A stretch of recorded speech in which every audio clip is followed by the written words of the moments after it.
Sir আমি একবার ওদের সাথে যাবো, ওদের একবার ডাক্তার দেখাতে হবে। রঞ্জা পিসি, তোমার বাড়ি থেকে তো সবটা মিসিং হয়েছে, তুমি তো সবটা জানো, বাকিটা সব জানো। পুলিশ অফিসারকে তুমি ডিটেলে বলো, আর যদি কোথাও সাইন করতে তুমি করে দিও, কেমন? শবনম, যেতে পারবি তো? যেতে পারবি তো এখন? এই যশ, তুই এখন কলকাতায় কেন যাবি? হ্যাঁ, এখন এখন তো রাত প্রায় শেষ হতে চলেছে, তোদের বিয়ের লগ্ন তো শেষ রাতেই। তুই আমার বাড়িতে চল, তোদের একেবারে বিয়েটা দিয়ে দেবো। বিয়ে দিয়ে শবনমকে নিয়ম করে বউ করে তারপরে বাড়িতে যাবি। তার আগে কোথাও যেতে দেবো না, তোকেও আমি যেতে দেবো না, আমি শবনমকেও কোথাও যেতে দেবো না। ও রঞ্জা পিসি, কিন্তু ডাক্তার দেখাবার ব্যাপারটা। তুমি তো নিজেও ডাক্তার, যদি কিছু মলম টলম লাগাতে হয় তুমি লাগিয়ে দাও না, ওদের তো তেমন পুড়ে যায়নি। কিন্তু বিয়েটা তার থেকে অনেক বেশি জরুরি। স্যার স্যার, আমরা বাড়ি গিয়ে ওদের বিয়ের আয়োজন করছি, আপনাদেরও আমন্ত্রণ জানালাম স্যার, একবার বাড়িতে ঘুরে যাবে। এখন আমরা নিজেদের মতো করে নিজেদের ঘরেই বিয়েটা মিটিয়ে দেব। এখন এই মাঝরাতে উকিল বাবুকে পাওয়া যাবে? দরকার হলে তুই ওনাকে তুলে নিয়ে আসবি। যা, চলে যা, এখন যা, গিয়ে নিয়ে আয়। শবনম, তুই যদি আমাকে তোর গার্জিয়ান মনে করিস, আর যশ তুই মানিস না মানিস, আমি তোর অভিভাবক, কারণ আমি তোর পিসি হই, আমি তোদের অর্ডার করছি। এই বিয়েটা না করে তোরা কোথাও যেতে পারবি না। এই বিয়েটা সেরে তোদের যেখানে যাওয়ার সেখানে যাবি। সত্যিই তো, আমরা কেন কলকাতা চলে যেতে চাইছিলাম জানি না। আসলে কখনো কখনো আমার এটা মনেই থাকে না যে শবনম আমার স্ত্রী নয়। আমি তো কবেই ওকে আমার স্ত্রীর আসনে বসিয়ে দিয়েছি।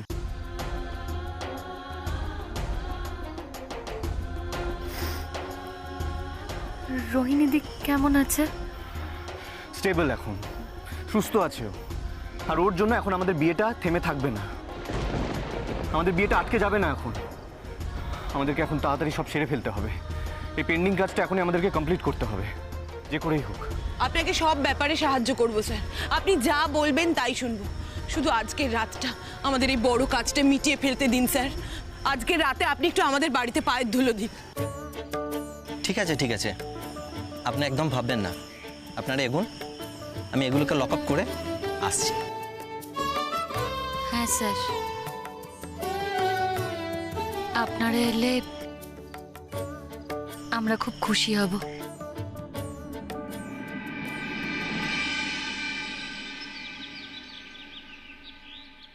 তোরা এখন ঠিক আছিস তো? হ্যাঁ, আমি ঠিক আছি। ওই অয়েনমেন্টটা লাগানোর পর অনেকটা বেটার আমি।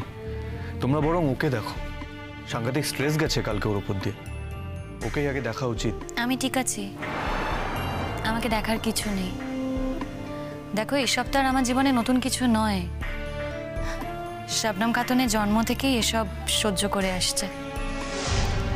তবে কি জানো তো, কালকে মনে হয়েছিল যে আমি বোধহয় আর পারলাম না, আমার জীবনে বোধহয় সব লড়াই শেষ হয়ে গেল। আমি তো ভাবতেই পারিনি এত কিছুর পর ওরা আবার সেই একই কাণ্ড করবে।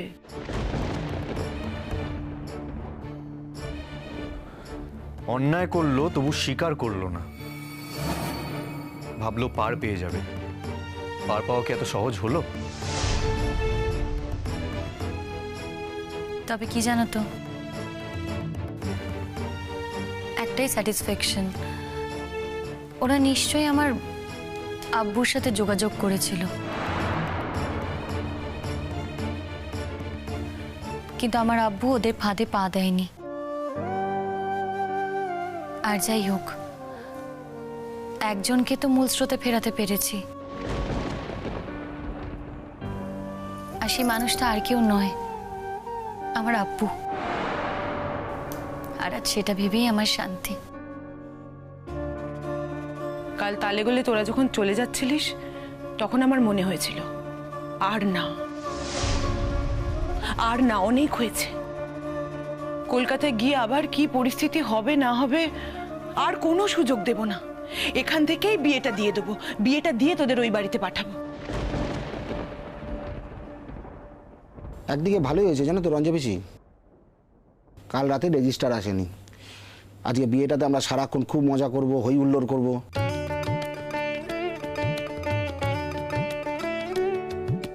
ঠিকই বলেছো রাহুলদা, আমাদের ওপরও তো কম স্ট্রেস যায়নি। রঞ্জা পিসি, ভালোই হয়েছে এটা।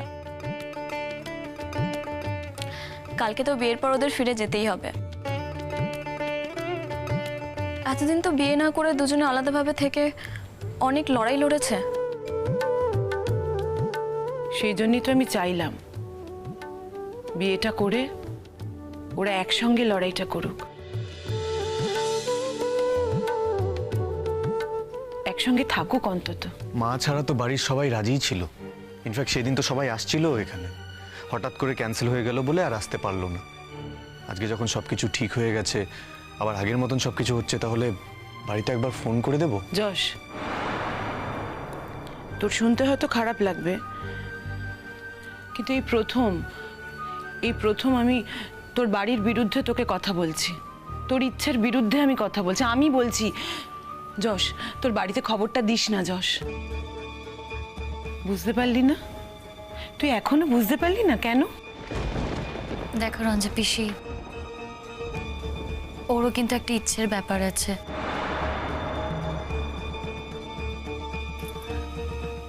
ও যদি বাড়ির লোককে বলতে চায়, বলুক না। ওর সব ইচ্ছের দাম আমি দিয়েছি, কিন্তু এই ইচ্ছের দাম আমি দিতে পারবো না। ও যদি ওর বাড়ির লোককে কোনোভাবে জানায়, আর সেই কথাটা যদি রোহিণীর কানে চলে যায়, বলা যায় না আবার কি ঘটনা ঘটিয়ে ফেলবে রোহিণী। একদম ঠিক বলেছো রঞ্জা পিসি। দেখ যশ, তোর বউকে যদি তোর বাড়ির লোক এতটাই পছন্দ করে থাকে, করুক, অ্যারেঞ্জমেন্ট করুক বৌভাতের, কোনো প্রবলেম নেই। বড় করে করুক, লোকজন ইনভাইট করুক, কোনো প্রবলেম নেই। এখানে কিচ্ছু করতে হবে না। নতুন করে আবার কোনো প্রবলেম ক্রিয়েট হোক, এটা করতে দিস না যশ। তুই যদি বাড়িতে ফোন করিস, আন্টি কিন্তু ঠিক জানতে পারবে, আর আন্টি যদি জানে, রোহিণী কিন্তু ঠিক জানবে।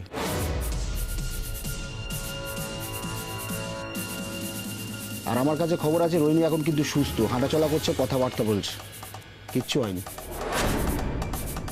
মরতে চাইবে বললেই তো আর মরা যায় না। সে যাকে ঈশ্বরে কৃপায় ভালো আছে, সুস্থ আছে, থাকবে। কিন্তু রোহিণী যদি খবর পায় যে তুই শবনমকে বিয়ে করছিস, ও কিন্তু নতুন করে আবার প্ল্যান করবে, আবার ফ্যাসাতে ফেলার চেষ্টা করবে, আর সেটা কিন্তু আমরা হতে দেবো না। রঞ্জা বেশ, আমি ভুল কিছু বলেছি বল? একদম না। এবার তুই বল আমাদের কথায় তুই রাজি কিনা? ঠিকই তো বলছো তোমরা, ভুল তো কিছু বলনি। আমারও মনে হয় এবার আমাদের বিয়েটা নিয়ে আমরা আর কোনো রকম রিস্ক নেব না। তবে আমার মনে হয় এই ব্যাপারে যদি তোমার কোনো আক্ষেপ থেকে যায়, তুমি কথাটা অন্তত আঙ্কেলকে জানাতে পারো। না না, থাক, জানানোর কোনো দরকার নেই। ওরা তো জানে আমি হসপিটাল থেকে পালিয়ে এসেছি। ওরা এটাও জানে যে আমি এই গ্রামে এসেছি। আজকে একটা সময়ের পর ওরা ঠিক এটা খবর নেবে, ফাইনালি আমি বিয়েটা করে ফিরছি কিনা।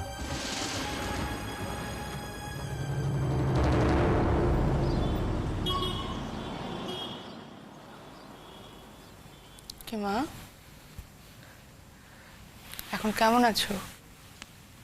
পেটের আগের থেকে। তোমার ছেলের বিয়ে হয়ে গেছে?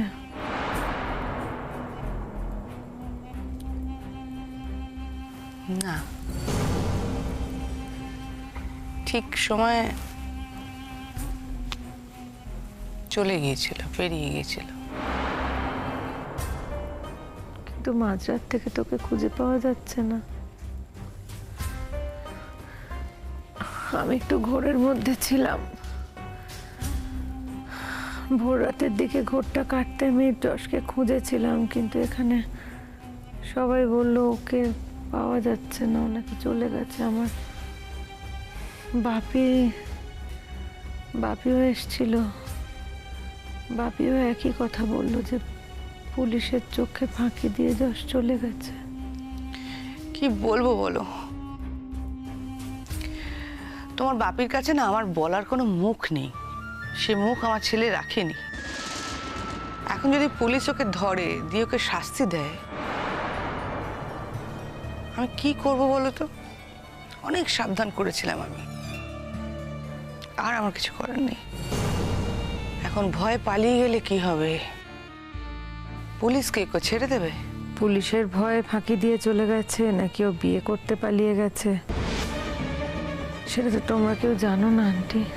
না, এত বড় ঘটনার পরও বিয়ে করার জন্য পালিয়ে যাবে? তাছাড়া ওই লগ্ন লগ্ন তো পেরিয়ে গেছে। ওদের নিয়মে সব লগ্ন টগ্ন আছে নাকি কে জানে, আমি বলতে পারবো না অবশ্য। ওরা দুজনে যখন ঠিক করেছে বিয়েটা করবে, তখন যেন তেন প্রকারেণ বিয়েটা করবেই। কেউ তোমরা আটকাতে পারবে না। এই সুযোগটা শবনম ছাড়বে না। একটা কথা জানো তো, ভেবে দেখলাম আন্টি,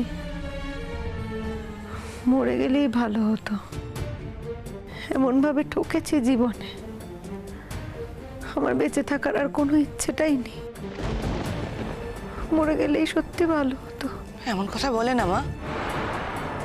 ছি, সত্যি তোমার যদি কিছু হয়ে যেত, ঈশ্বর না করুন,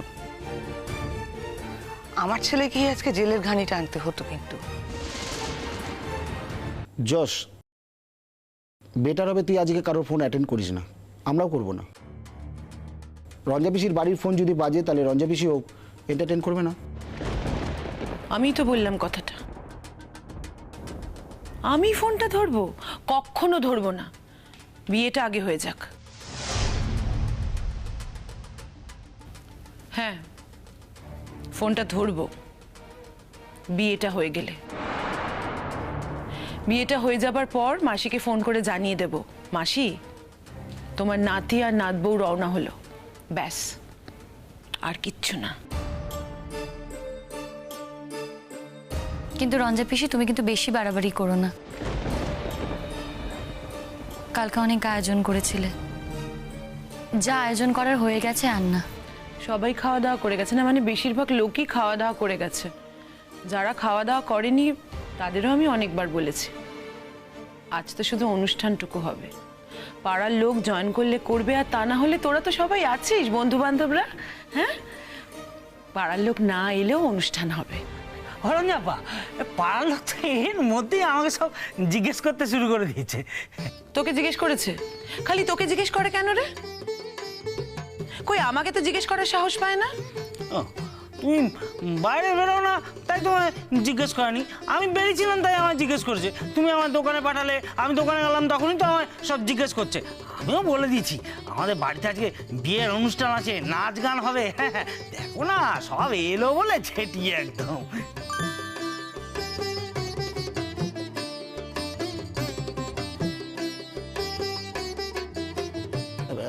বলছি রঞ্জা পিসি, আমাদের এখানে বসে তো কোনো লাভ নেই, আমরা বরঞ্চ ওদিকটা একটু দেখি, মানে একটু আয়োজন টায়োজন তো করতে হবে।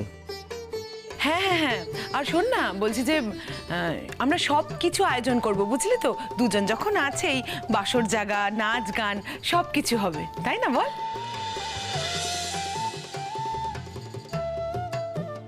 কনেকে নতুন করে আবার সাজাতেও তো হবে।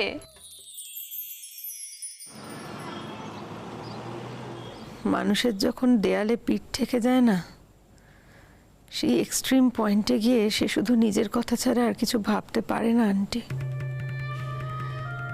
আমি তো ভাবলাম, এতগুলো বছর তো আমি তোমার ছেলের কথাই ভাবলাম, কি লাভ হলো আমার ভেবে? আমারই চোখের সামনে দিয়ে যে মানুষটাকে আমি এত ভালোবেসেছিলাম, সে অন্য একটা মানুষকে বিয়ে করছে আমাকে ঠকিয়ে। যাক, সবটা তো মেনেই নিয়েছি, সবটা মেনে নিয়েছিলাম, ডিভোর্সে সই করে দিয়েছিলাম। কিন্তু তারপরে যখন ওকে বিয়ের দিন সাজগোজ করতে দেখলাম না,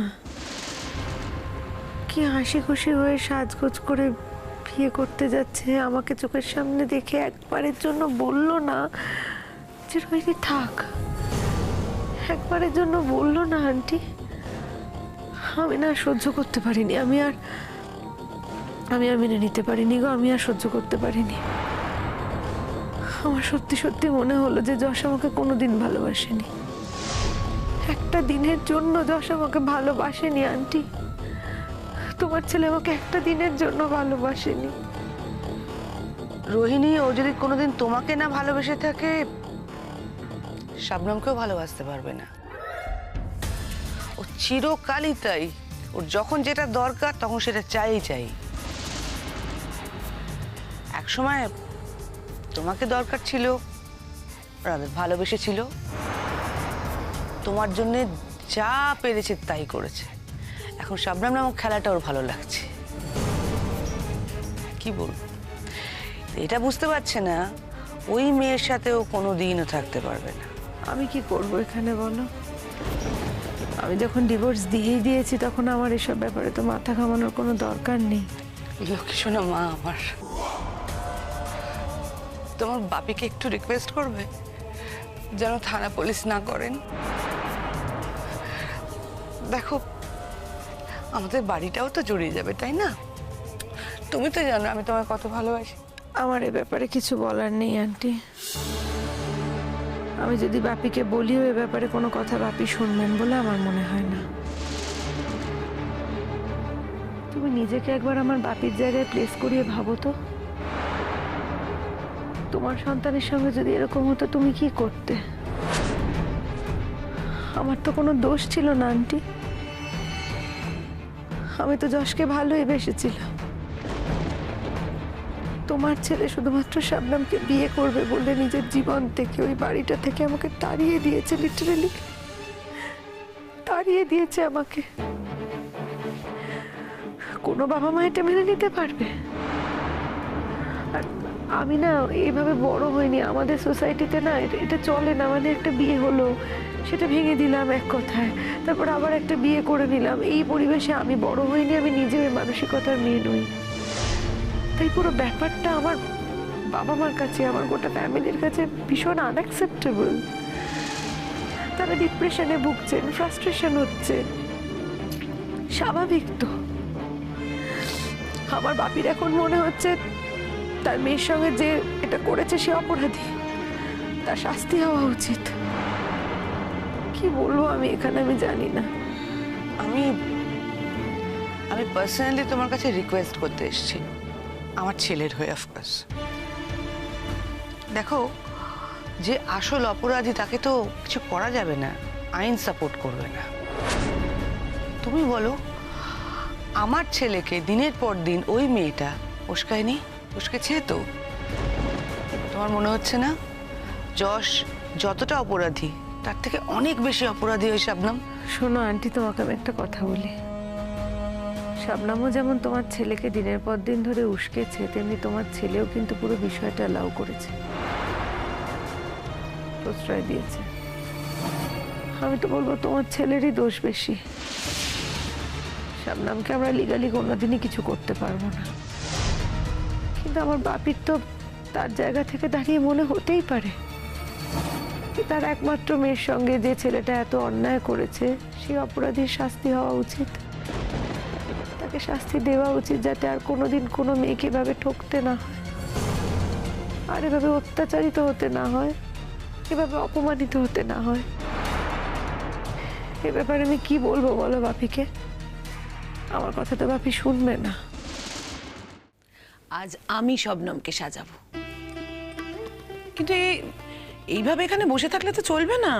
কি কাজকর্ম আছে ওখানে, কি কি করতে হবে না হবে, ওগুলো তো সব দেখতে হবে নাকি? চল চল চল।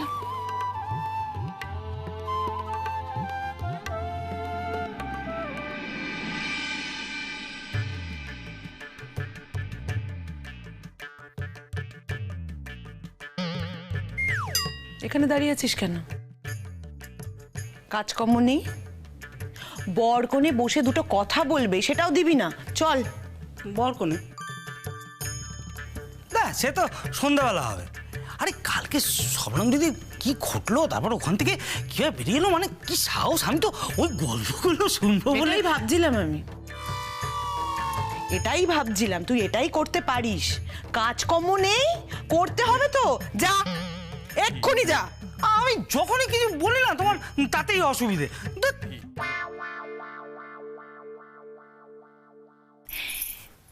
তুমি না পারো রঞ্জা পিসি। তোরা বসে গল্প কর, আসছি আমি। হুম?